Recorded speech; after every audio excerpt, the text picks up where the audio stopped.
Hello everyone, इस video में objective question 1 से लेकर 60 तक के क्वेश्चन को सोल्व करूंगा।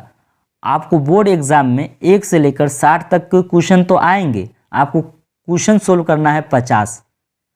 तो इस वीडियो में आपको है ना पूरे क्वेश्चन को मैं सोल्व करके दिखाऊंगा 1 से लेकर 60 तक। आप एग्जाम में जाएंगे तो 85 को करना है। आप यहाँ सीखने के लिए मैं 1 से लेकर 60 तक ले क्वेश्चन को हल करता हूँ। ये मॉडल पेपर 2 है, क्योंकि इससे पहले मैं मॉडल पेपर 1 का पहला 1 बना दिया था। ये दूसरा मॉडल पेपर है, तो आप इस वीडियो में बने रहेंगे। पहला क्वेश्चन क्या है, प्रत्येक परिमेय संख्या होती है। तो करा कि प्रत्येक परिमेय संख्या एक प्राकृतिक संख्या होती है, तो नहीं होगा भाई। प्रत्येक परिमेय संख्या एक प्राकृतिक संख्या कैसे होगा? प्रत्येक एक पूर्ण संख्या हो सकती नहीं, एक पूर्णांक हो सकती नहीं। प्रत्येक परिमेय संख्या पूर्णांक कैसे होगा? ये तो नहीं हो सकता। कह रहा है कि प्रत्येक परिमेय संख्या क्या हो सकता है? एक वास्तविक संख्या हो सकता है। हाँ, प्रत्येक परिमेय एक वास्तविक संख्या हो सकता है, ये सही है। कह रहा है एक घड़ी की मिनट वाली सुई द्वारा 60 मिनट में बनाया गया कोण होता है। तो आप जानते हैं कि घड़ी की सुई जो है, मिनट वाली सुई, अगर एक राउंड घूम जाता है तो कितना घूमेगा? एक राउंड में कितना पूरा घूमने का जो एक चक्कर लगाता है तो उस 360 न लगाएगा। घड़ी की सुई घूमते घूमते क्या होता है, एक 60 मिनट में कितना मतलब घूम जाएगा? 360 डिग्री। 360 डिग्री हो जाएगा, एक चक्कर लगा देगा तो 360 डिग्री हो जाएगा। कह रहा है यदि 4, 5, 9, 11 और x का माध्य 7 है, तो x का मान, देखिए माध्य निकालना होता है तो पूरे संख्या को जोड़ देते हैं, जितनी संख्या होता है उतना से भाग दे देते हैं तो माध्य निकल जाता है। तो क्या होता है कि माध्य मैं निकाल रहा हूँ, तो ये 4 + 5 + 9 + 11 प्लस और x भी है, और टोटल का वो संख्या 1, 2, 3, 4, 5 है, तो 5 लिख दीजिए। जिसका माध्य दिया है 7, कितना दिया है? 7। क्या करते हैं, 9, 11, 20, 20 × 5 = 25, 4 = 29 प्लस x बराबर, ये बट्टा इधर जाएगा तो कुल ना हो जाएगा, 7 × 5 = 35 हो जाएगा। x बराबर 35 - 29 हो जाएगा। अब घटाइएगा तो 6 हो जाएगा। तो ये 6 कहाँ दिया है? तो 6 ए ऑप्शन में दिया है, तो ए ऑप्शन हो जाएगा। कह रहा है कि cos 48 - sin 42 बराबर क्या होता है? तो आपको cos 48 दे रखा है, माइनस sin 42 का वैल्यू पूछ रहा है, इसका वैल्यू क्या होगा? तो किसी को चेंज कर सकते हैं, इसी को कर देते हैं, तो cos लिख देते हैं, और 90 में से 48 जाएगा तो कितना होगा? 42 माइनस sin 42 है, तो है ये जूँ का ए को छोड़ दीजिए, ए को किसी को चेंज कर सकते हैं। मैं इसी को कर दिया हूँ, तो इसको ज्यों का त्यों छोड़ दिया यहाँ पर। अगर इसको ज्यों का त्यों छोड़ देते इसको चेंज कर सकते हैं, किसी को ए को कर सकते हैं, मैंने इसी को चेंज कर दिया। अब cos 90 - थीटा = sin थीटा होता था। sin थीटा क्या है? 42 है। थीटा के स्थान पे क्या है? 42, तो 42 लिख दीजिएगा। यहाँ पे sin 42 है, दोनों कट जाएगा तो क्या होगा? मान 0 होगा। तो ये ऑप्शन आपको बी में दिए रखा है। इसी तरह करा कि not tan² alpha, not tan² alpha minus 9 sec² alpha है। अब दोनों तरफ से 9 कॉमन ले लीजिए, इसमें भी 9, इसमें भी 9, दोनों में रहता है तो कॉमन लेते हैं। तो इसमें बच जाएगा tan² अल्फा, इसमें बच जाएगा sec² अल्फा। बराबर लिखिए, यहाँ पर कुछ नहीं था, गुना है। tan² अल्फा माइनस, यानी tan², देखिए ये tan² है, आप जानते हैं tan² - sec²। तो आप एक फार्मूला जानते थे, 1 + tan² अल्फा बराबर क्या होता है? sec² alpha. अगर 1 की ज़रूरत पड़े, तो अगर हमको 1 की ज़रूरत पड़ रहा है तो क्या करते हैं कि देखिए 1, ये फार्मूला से मैं कैसे इस पर एक पुट करना चाहता हूँ, इससे हम यहाँ पर मान पुट करेंगे। तो क्या करते हैं, ये है ना tan² अल्फा कर देते हैं, ये प्लस है, इधर आएगा तो क्या होगा? माइनस हो जाएगा, तो माइनस sin² अल्फा हो जाएगा। ये sec² है ना, ये प्लस में है, तो इधर जाएगा तो क्या होगा? माइनस में होगा। तो tan² - sec² अल्फा बराबर, ये देखिए 1 है, ये माइनस में है, प्लस में, सॉरी, तो इधर जाएगा तो क्या होगा? माइनस में होगा। तब बताइए इसके स्थान पर -1 रख सकते हैं, tan² alpha minus sec² alpha के स्थान पर क्या रख सकते हैं? -1 रख सकते हैं। यही चीज़ तो यहाँ पर लिखा है, tan² alpha minus sin² alpha equal क्या होगा? -1। अब गुना करेंगे तो क्या होगा? -9 होगा। तो -9 ऑप्शन कहाँ होगा? बी में होगा। समझ में आ गया? -9 कहाँ है? बी में ऑप्शन में।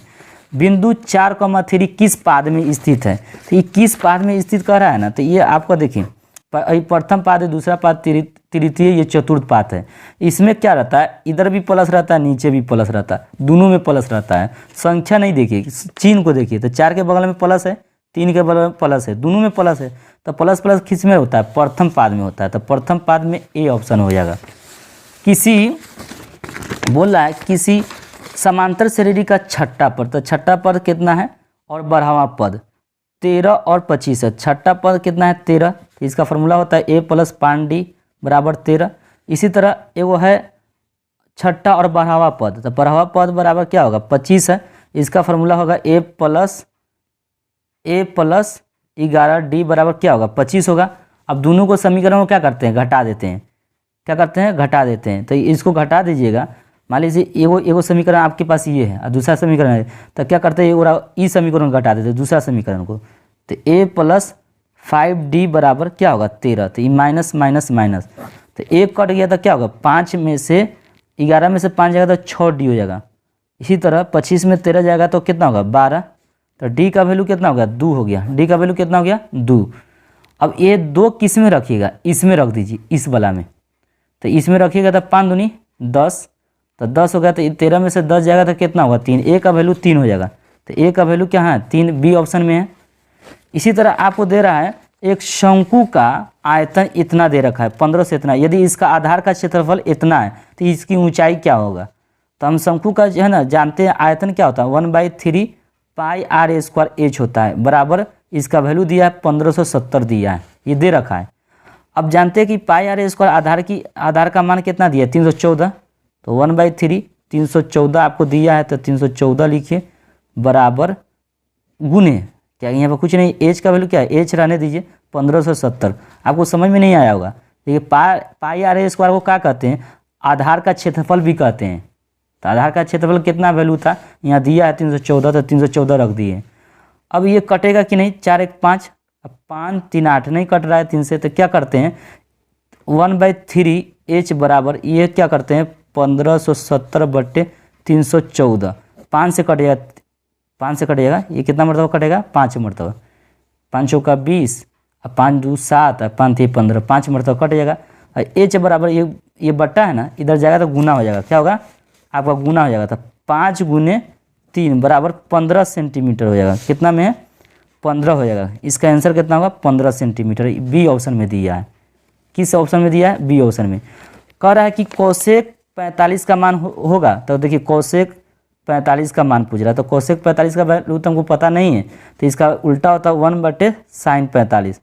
अब बराबर लिखे 1/sin 45 का वैल्यू 1/√2 होता है, ये √2 पर डायरेक्ट गुना होगा, तो √2 आंसर होगा, कितना होगा √2, तो √2 कहाँ है सी ऑप्शन में।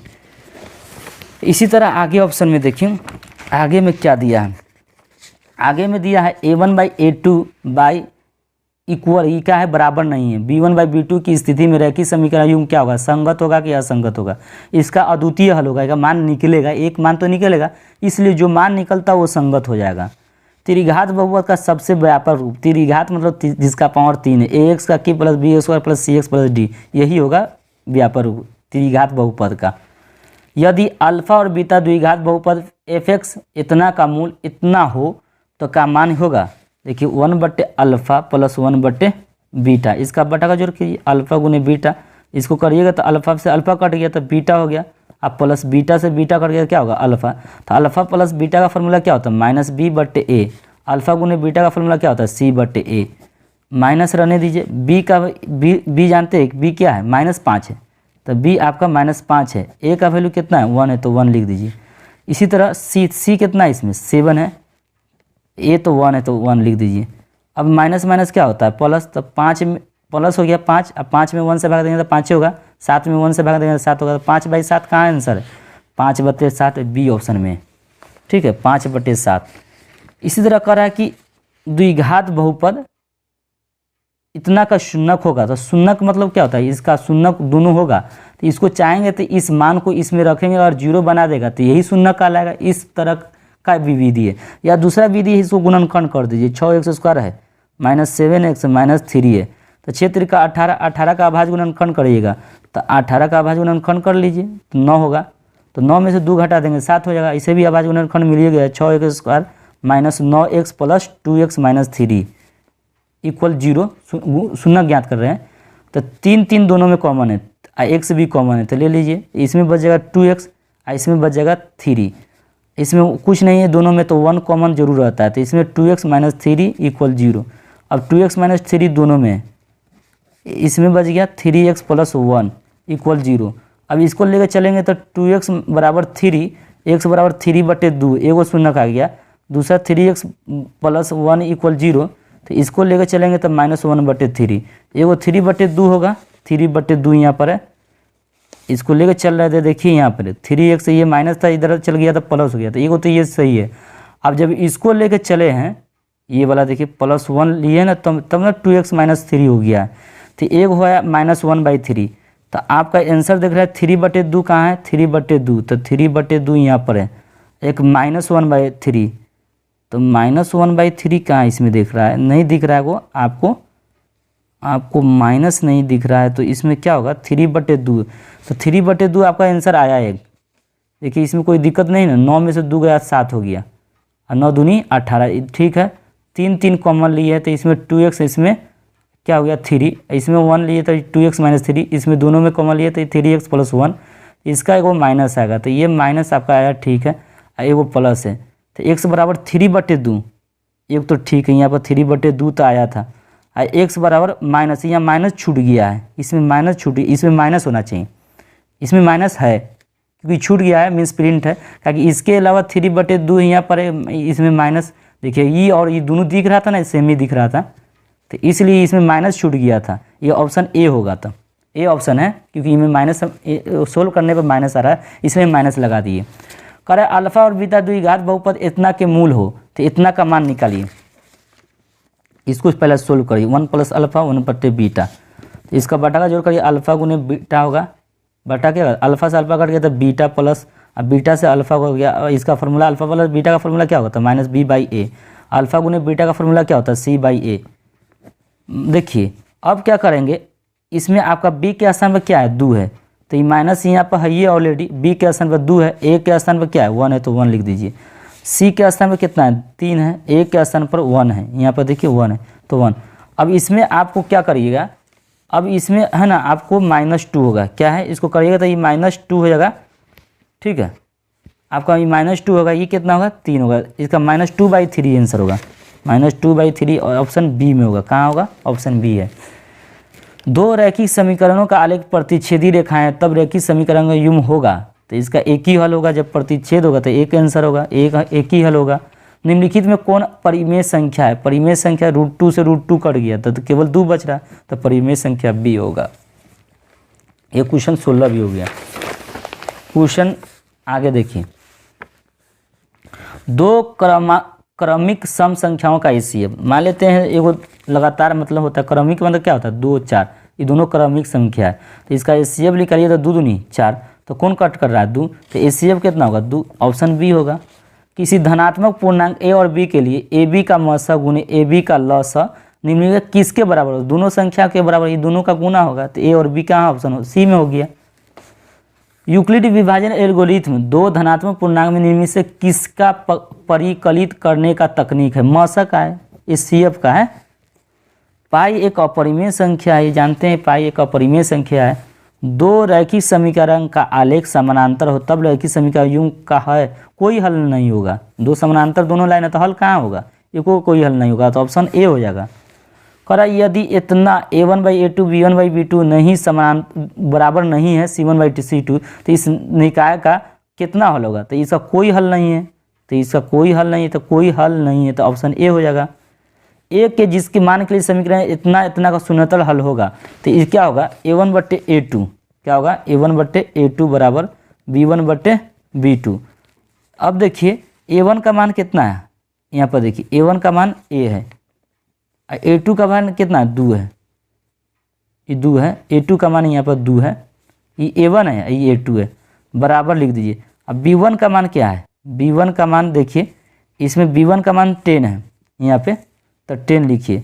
अब b2 का मान कितना है 5 है, 5 इकाई 5 5 दूनी 10, a बराबर क्या होगा, ए देखिए ये बट्टा है तो इधर जाएगा तो गुना होगा, क्योंकि यहाँ केवल 2 बचा है तो 2 दूनी 4, तो a = 4 हो जाएगा, ऑप्शन ए ऑप्शन में हो जाएगा। 4 कितना होगा ए का मान कितना हो गया 4 निकल गया। द्विघात समीकरण इतना का मूल की प्रकृति होगा, इसकी प्रकृति क्या होगा, तो B square minus 4ac check करते हैं। तो बी स्क्वायर का वैल्यू क्या है, 1 का स्क्वायर माइनस 4 गुने 1 गुने माइनस 1। अब 1 का वर्ग 1 माइनस माइनस क्या होगा प्लस, 4 1 4 1 5। तो इसका मूल वास्तविक और है ना असमान होगा, वास्तविक तथा असमान, ये ऑप्शन होगा। क्योंकि ये डी का मान, अगर डी का मान 0 से बड़ा होता है तो ये क्या हो जाता है, ये शर्त हो जाता है, लागू हो जाता है वास्तविक और असमान। अगर d इक्वल 0 है तो मूल समान हो जाएगा, दोनों मूल बराबर होगा। d का मान 0 से छोटा होगा तो क्या होगा, ये वाला हो जाता, वास्तविक नहीं होगा, ये वाला हो जाता। तो आपको समझा दिया कि ये ए ऑप्शन होगा। निम्नलिखित में कौन द्विघात समीकरण नहीं है, द्विघात समीकरण ही नहीं है। तो देखिए ये द्विघात समीकरण, इसको भी गुना करिए, द्विघात समीकरण होगा, ये द्विघात समीकरण नहीं है, ये ऑप्शन सी ऑप्शन नहीं होगा। करा द्विघात समीकरण इतना का विवेचक निम्नलिखित तो कौन, विवेचक निकालिए। विवेचक को क्या कहते हैं, डी बराबर बी स्क्वायर माइनस 4ac। अब बी कितना है, बी आपका -4 है, 4 गुने ए का मान कितना है 1, सी का वैल्यू कितना है 4। देखिए 5 का वर्ग 25, 4 चौका 16, 9 होगा, कितना होगा सी ऑप्शन, 9 ऑप्शन होगा सी, क्योंकि 9 सोल्व किया तो 9 आंसर आया।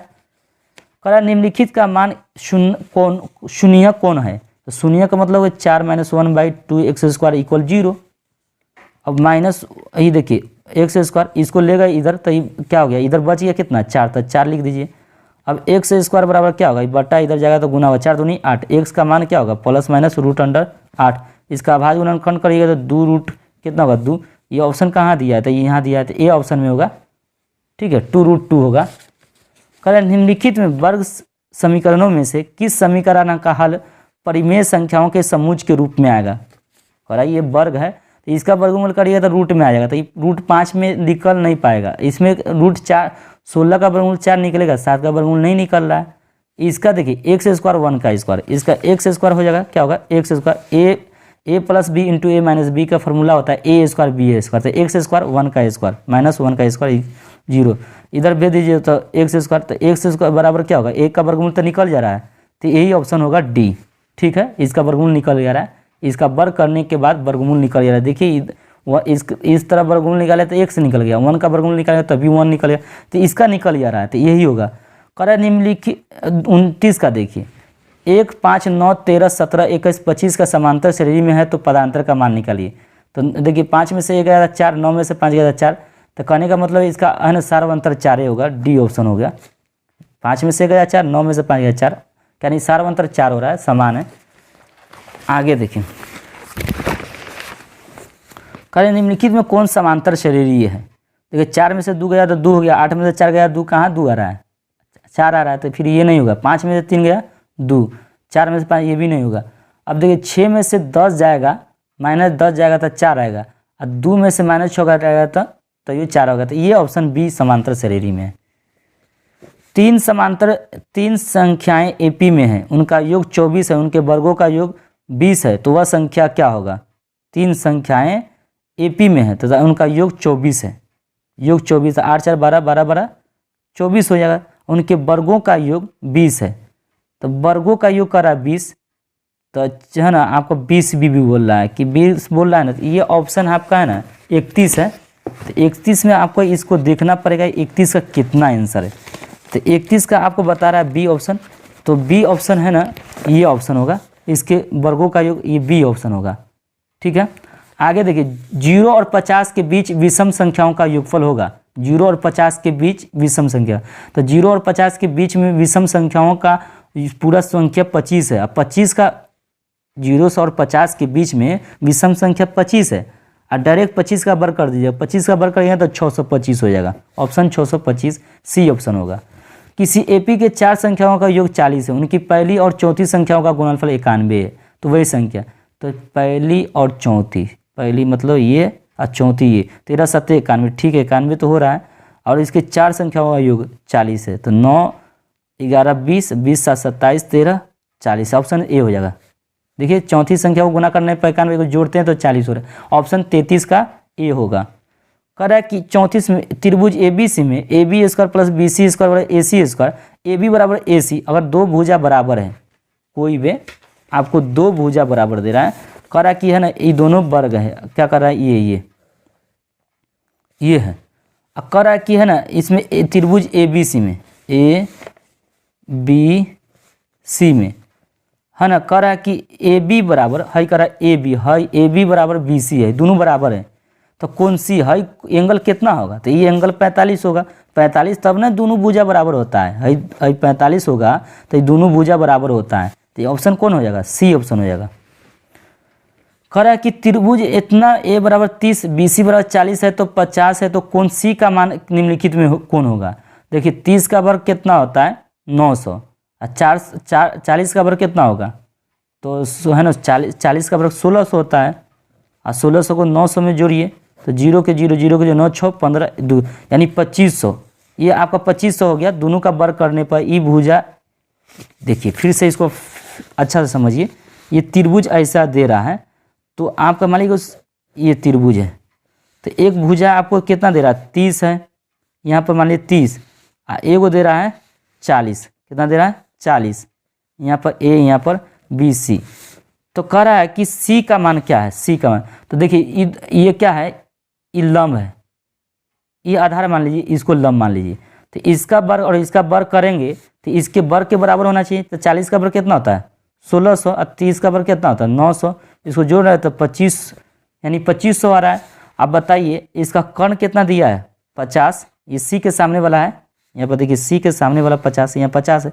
इसका भी वर्ग करेंगे तो क्या होगा, 5 का वर्ग कितना होता है 25, डबल जीरो लगा देंगे तो देखिए इसका भी तो मान कितना है 2500, इस दोनों को वर्ग कर रहे हैं तो 2500, दोनों बराबर है कि नहीं। एक अर्थ है कि सी क्या होगा, समकोण है, तो सी कौन एंगल होगा, सी क्या बोल रहा था, सी कितना 90, समकोण का मतलब 90 डिग्री, तो डी ऑप्शन हो जाएगा। पाइथागोरस प्रमेय का संबंध समकोण त्रिभुज से है। पाइथागोरस तो पाइथागोरस आप जानते हैं कि पाइथागोरस कभी भी समकोण त्रिभुज पर ही लागू होता है। Sine 90 minus theta is equal to किसके बराबर होता है, sine 90 minus theta is equal to cos theta होता है। तो ये ऑप्शन सी में हो जाएगा। एक कौन समद्विबाहु त्रिभुज इतना में कौन 90 डिग्री, तो ए बी की लंबाई √2 AC हो जाता है, क्या होता है √2 AC, ये ऑप्शन हो जाएगा। बिंदु ए और तथा इतना को मिलाने वाले रेखाखंड के मध्य बिंदु नियामक, तो मध्य बिंदु तक दोनों को जोड़ दीजिए। 8 4 12, 12 में 2 से भाग देंगे तो 6 हो जाएगा, कितना होगा 8 4 12, 12 में 2 से भाग देंगे तो 6 हो जाएगा। 8 10 6 16, 16 को 2 से डिवाइड करेंगे तो कितना होगा 8 होगा, तो 6 8 ये ऑप्शन है, ए ऑप्शन में 39 में दिया है। बिंदु ए का वैल्यू दिया 4,5 और बी का वैल्यू 6,2, मिलाने वाली रेखाखंड के मध्य बिंदु, तो इसी तरह जोड़िए 6 4 10, 10 को 2 से डिवाइड करेंगे तो 5 आएगा। इसी तरह 5 5 10, 10 को 2 से डिवाइड करेंगे तो 5 आएगा, तो 5 5 आ रहा है, तो बी ऑप्शन में दिया है, बी ऑप्शन में है। बिंदु इतना के बीच की दूरी, इसकी बीच की दूरी निकालना है। तो देखिए इसकी बीच की दूरी आपको निकालने के लिए क्या करते हैं, दो बिंदुओं के बीच की दूरी अगर निकालना है तो बिंदु की बीच की दूरी मान लीजिए इसको ए मान लीजिए और इसको मान लेते बी, इसकी बीच की दूरी हमको निकालना है। ये वाला 41 वाला बना है, क्या कि अभी 40 41 वाला बना, तो इसमें से -1 में से माइनस क्या करेंगे, -5b का होल स्क्वायर प्लस 3 में से 7 का होल स्क्वायर कटा देंगे। तो देखिए इसमें हो जाएगा -1 तो 1 रहे, माइनस माइनस क्या होगा प्लस 5 का होल स्क्वायर, ये माइनस माइनस क्या हो गया प्लस न हो गया, तो -1 प्लस 5 का होल स्क्वायर, 7 में से 3 गया तो -4 का होल स्क्वायर, तो 5 में से 4 जाएगा तो 5 में से जाएगा था 4 का स्क्वायर, ये 4 का वर्ग कितना होगा 16, ये भी 4 का वर्ग 16 ही होगा, ये भी 16 होगा, जोड़ेंगे तो कितना होगा 32, इसका वर्गमूल निकलेगा 4√2। तो ये 4√2 आंसर किस में है, 4√2 आंसर सी में दिया है, तो ये आपका सी ऑप्शन हो जाएगा। कह रहा है बिंदु इतना के बीच की दूरी, तो मान लीजिए इसको ए मान लीजिए इसको बी, तो ए बी की दूरी हमको निकालना है, तो इसी तरह निकालिए। तो 4 में से 2 जाएगा तो कितना होगा 2 का स्क्वायर, 4 में से 2 जा रहा है तो 2 का स्क्वायर होगा कि नहीं, 1 में से 3 जाएगा तो ये भी 2 का ही स्क्वायर होगा, तो 2 का वर्ग 4, इसका भी 2 का वर्ग 4, 4 4 कितना होगा 8, इसका अभाज्य गुणनखंड करेगा तो 2√2 होगा। कैसे, क्योंकि 8 का अभाज्य गुणनखंड 2 गुने 2 गुने 2 होता है, तो एक जोड़ा निकलेगा जो नहीं निकला ये 2, तो इसके रूट में रह गया, तो 2√2 कहाँ है, 2√2 इकाई ए ऑप्शन में हो गया 42 का। आगे देखिए 1 + 43 को 1 + tan स्क्वायर का थीटा इक्वल का मान फॉर्मूला ही होता है सेक स्क्वायर थीटा। 44 1/√3 किसका मान है, तो आप जानते हो 1/√3 आप यहाँ पर tan कितना है 30 का मान होता है, ये जानते हैं पाई का मतलब क्या होता है 180, और 180 में 6 से डिवाइड करना क्षेत्र का 30 होगा ना, तो tan 30 का वैल्यू जानते हैं 1/√3 होता है, ये ऑप्शन सी में हो गया। पाई भी कभी कभी दे देता है। ये 44 भी आपका कंप्लीट हुआ। आगे देखिए, आगे आपको है ना 45 में देखिए रूट, देखिए इसमें दिया यदि √3 कोसेक थीटा बराबर 2 है तो थीटा का वैल्यू बोल रहा है, तो कोसेक थीटा बराबर 2 बटे ये √3 में तो √3 जाएगा। अब देखिए कोसेक 2/√3 ये किसका मान है, तो आप जानते हो कोसेक 60 का मान होता है। कितना होता है कोसेक, ये कोसेक 60 का वैल्यू मान है। अब कोसेक से वैनिश हो गया, थीटा का वैल्यू कितना हो गया 60, तो 60 ऑप्शन कहाँ दिया है, यहाँ ए ऑप्शन में दिया है, हाई वाला। इसी तरह 1 + tan² 1 + tan² वो लिख सकते हैं sec square theta. 1 cosec square theta है तो कोसेक स्क्वायर थीटा नीचे ज्यों का ज्यों त्यों रहने दिए, इसका फॉर्मूला जानते हैं सेक स्क्वायर होगा। कोसेक ऊपर जाएगा तो साइन स्क्वायर थीटा हो जाएगा, और सेक नीचे आएगा तो कोसेक स्क्वायर थीटा हो जाएगा, और sine square cos square by क्या होगा tan स्क्वायर थीटा हो जाएगा। क्या होगा tan स्क्वायर, और tan स्क्वायर थीटा कहाँ है, ए ऑप्शन में है। ए थीटा नहीं है, ए है, तो ए है तो यहाँ पर ए लगा दीजिए, तो सब में क्या होगा ए, तो यहाँ पर ए होगा tan स्क्वायर ए होगा, तो tan square A B option में दिया है। यहाँ पर बी है तो असल में इसको डी लिखना चाहिए था यहाँ, तो डी का ऑप्शन कितना है tan स्क्वायर ए है। इसी तरह आगे देखिए, एक बिंदु Q से वृत्त पर स्पर्श रेखा की लंबाई 24 सेंटीमीटर है और Q से केंद्र से 25 मीटर की दूरी, वृत्त की त्रिज्या बोल रहा है। तो आपका वृत्त ये है, यहाँ पर ये एक मान लीजिए ये त्रिज्या है, इसको r मान लीजिए, इसको ज्ञात करने के लिए कह रहा है। देखिए यहाँ पर कह रहा है एक बिंदु Q से वृत्त पर स्पर्श रेखा की लंबाई कितना है 24 सेंटीमीटर, ये 24 सेंटीमीटर, और Q से केंद्र की दूरी 25 सेंटीमीटर, ये 25 सेंटीमीटर है। ये वाला केंद्र को O से मान लेते हैं, इसको मान लीजिए A। तो हमको कह रहा है कि वृत्त की त्रिज्या हमको OR निकालना है, तो OR बराबर क्या होगा √अंडर कर्ण में से, कर्ण कौन है ये है, जिसमें से आधार घटा देना है, तो 25 स्क्वायर माइनस 24 स्क्वायर। देखिए इसको स्क्वायर नहीं करिए, ये 25 के जस्ट संख्या घट रहा है ना, तो क्या करिए जोड़ लीजिए, 25 4 5 4 9 और 2 1 2 4 49, ये नहीं 7 हो जाएगा, तो कितना होगा 7। तो ये इसका आंसर आपका 7 सेंटीमीटर आंसर होगा, 47 का 7 होगा। दी गई आकृति में यदि टीपी कहाँ है, ये टीपी, और टी क्यू ओ वाले किसी वृत्त पर स्पर्श रेखा इस प्रकार है कि कोण पी ओ क्यू बराबर 110 डिग्री है, तो कोण PTO क्यू करा PTQ हाई वाला एंगल निकालिए। तो आप जानते हैं कि चतुर्भुज बन रहा है, क्या बन रहा है चतुर्भुज के चारों एंगल कितना होता है 360 होता है, तो ये 90 है, ये 110 है, ये भी 90 है, यहाँ पर भी 90 रहता है। कोई भी स्पर्श रेखा जहाँ होता है ना वहाँ पर 90 डिग्री, ये 90 डिग्री का है, ये भी क्या है 90 डिग्री है, तो ये 90 है तो 90 लिख दिए, ये 110 है 110, ये 90, तो ये टी पूछ रहा है कि आपको टी क्या है, तो टी कोण टी निकालना है, कोण टी क्या निकालना है बराबर 360 टोटल होगा, तो 90 90 180 हो जाएगा, और 180 में इसको जोड़िए 0 0 0 के 0 9 1 10 और 10 9 19 19 के 9 हासिल 1 हो गया, 1 1 2, कोण टी बराबर 360, कोण टी बराबर हो जाएगा 360 माइनस, ये प्लस इधर जाएगा तो माइनस होगा 290, घटाइए 0 में तो 0 0 होगा, 16 में से 9 गया तो 9 7 16 हो गया, यानी 70 डिग्री है। 70 डिग्री ऑप्शन आपको बी में दिया है, कहाँ में दिया है बी में।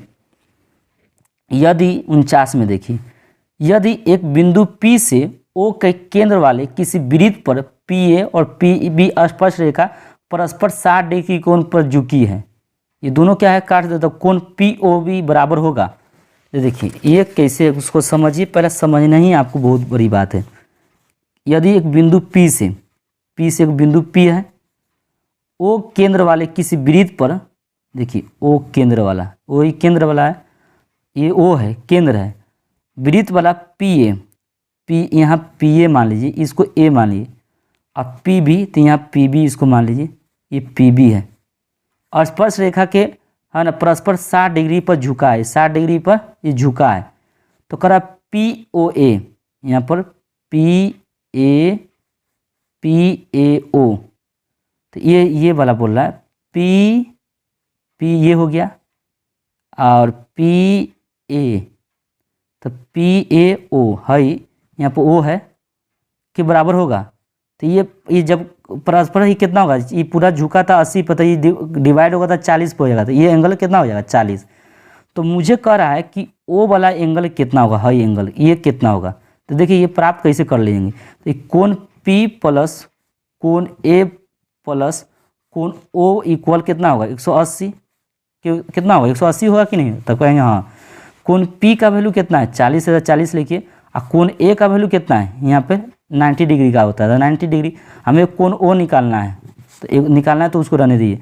तो 9 0 के 0 9 4 13 130 प्लस कोण O बराबर 180, और कोण O बराबर 180 है, प्लस इधर जाएगा तो 100 माइनस हो जाएगा, घटेगा तो 0 के 0 8 में 3 50 डिग्री ऑप्शन है। तो ए ऑप्शन आपका हो गया।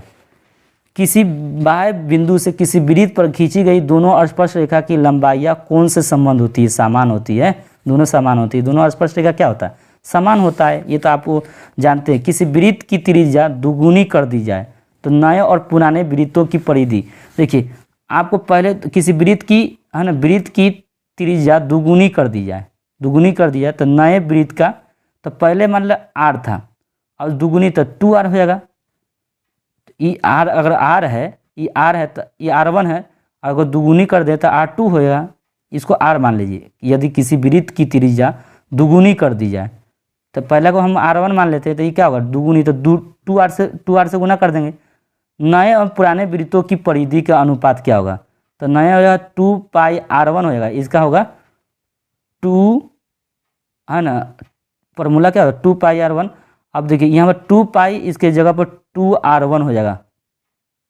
अब देखिए 2 से 2 कटेगा, पाई से पाई कटेगा, r1 से r1 कटेगा, तो 1:2 में होगा। 1 अनुपात कहाँ है, 1 अनुपात आपका हो जाएगा। देखिए कर नए और पुराने वृत्त, तो नए आपका क्या होगा नए, तो नए ऊपर जाएगा, अब पुराने, तो पुराने कौन हाई वाला है, ये नए हो गया, तो नए ऊपर जाएगा, तो सॉरी 2:1 यानी ऑप्शन बी होगा ऑप्शन, ठीक है, आपका बी ऑप्शन होगा। इसी तरह करा कि एक वृत्त पर इस तरह करेगा तो शुरू में करते में कितना होगा, तो इस लगाइए, इसका क्या एलसीएम निकालिए, 3 4 8 का एलसीएम निकालना होगा। क्या होगा 3 4 8 का एलसीएम निकालिए, तो इसका एलसीएम निकालेंगे तो 2 से जाएगा डिवाइड, तो 2 दूनी 4 2 चौका 8, फिर 2 से जाएगा, तो ये 3 रहने दीजिए, 2 का 2 दूनी 4, तो 2 दूनी 4 4 दूनी 8 8 3 24, तो 24 आप घंटा डी ऑप्शन होगा। यदि किसी वृत्त की त्रिज्या आधी कर दी जाए तो पुराने और नए वृत्तों की परिधियों का अनुपात, परिधि जब मानते 2 पाई r होता है, क्या होता है 2 पाई r, तो करा कि है ना कर दी जाए तो पुराने और नए, तो देखिए पुराने और करें नए, तो ये आपका क्या है पुराना हो गया, और नए जानते नए वृत्त, तो करा कि किसी वृत्त की त्रिज्या आधी कर दी जाए, वृत्त की त्रिज्या ही आधी कर रहा है, तो त्रिज्या का r/2 बैठाने के लिए कह रहा है, तो पुराने तथा नए वृत्तों की परिधियों का अनुपात क्या होगा, तो आपका ऑप्शन होगा ये, तो 2 पाई हम मुझे जानते हैं वृत्त की परिधि, तो इसी में 2 पाई r/2 होगा, तो ये तो 2 कटिएगा, तो r है ना, r से r कट जाएगा, तो 1:2 ऑप्शन होगा। तो ये 53 का ऑप्शन है ना आपको दिया है, 53 का बी है, 53 का बी 2:1 में होगा, ठीक है। तो इसी तरह आपको ये अनुपात है 54 का है, तो 54 का भी आपका ऑप्शन दिया है, बी में दिया है, 54 क्या होगा बी है, तो ये वाला है। एक घन का आयतन इतना दिया है, तो उसका कुल पृष्ठीय क्षेत्रफल, घन का आयतन दे रखा है आपको, घन का आयतन कितना दिया है 125, तो घन का आयतन दिया, तो घन का आयतन को मान लीजिए x, इसको क्या माने घन का आयतन है, तो एक घन का आयतन क्या होता है, घन का आयतन को v से सूचित करते हैं ना। अब इसका घन को v का क्यूब कर देते हैं, v बराबर क्या होगा 5, तो इसका कुल पृष्ठीय क्षेत्रफल कर रहा है, इसका घन का कुल पृष्ठीय, तो घन का कुल पृष्ठीय 6 गुने भुजा है इसका, तो भुजा का 5 का है, भुजा कितना आ गया 5, तो 5 6, तो 5 का वर्ग है ना, 6 गुने 5 का वर्ग 25 हो जाता है, 6 5 30, 6 दूनी 12, 12 3 15, 150 आंसर आपका सी ऑप्शन में दे रहा है।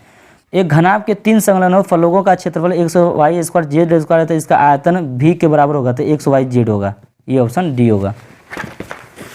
करा किसी बराबरता का बहुलक होता है तो अधिक बराबरता का मान होता है, ये तो ऑप्शन आप जानबे करते हैं, बहुलक होगा इसमें तो सबसे अधिक कौन आ रहा है 3 ज़्यादा अधिक है, 1 2 3, तो आपका 3 ऑप्शन डी में दिया है। निश्चित घटना की प्रायिकता 1 होता है, कोई है ना निश्चित होगा तो 1 होगा। निम्न में से किस घटना की प्रायिकता नहीं होता है? माइनस में जब भी लगेगा तो घटना की प्रायिकता नहीं होता है, ये सिंपल है। चलिए नेक्स्ट वीडियो में मिलते हैं। आपको कुछ होगा तो आपको कुछ दिक्कत होगा कमेंट में, आप बॉक्स में आप ज़रूर राय दे सकते हैं। चलिए नेक्स्ट वीडियो में मिलते हैं।